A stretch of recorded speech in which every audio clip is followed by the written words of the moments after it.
একদিন এক শিক্ষক বাচ্চাদের পড়াচ্ছিলেন।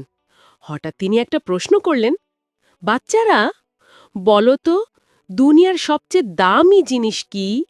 সবাই চিন্তায় পড়ে গেল। তখন এক ছেলে দাঁড়িয়ে বলল, স্যার, সবচেয়ে দামি জিনিস হলো সোনা। এটা খুবই দামি, আর মানুষ এটা জমা করে রাখে। শিক্ষক হেসে বললেন, ঠিক আছে, কিন্তু সোনার থেকেও দামি একটা জিনিস আছে। আবার সব বাচ্চা অবাক হয়ে গেল, গভীর চিন্তায় ডুবে গেল। হঠাৎ ক্লাসের সবচেয়ে দুষ্টু ছেলে দাঁড়িয়ে বলল, জানার আগে কাল তুমি কারোর কাছ থেকে টাকা পাবে যদি তুমি 3 সেকেন্ডের লাইক আর সাবস্ক্রাইব করো। 1, 2, 3, গো!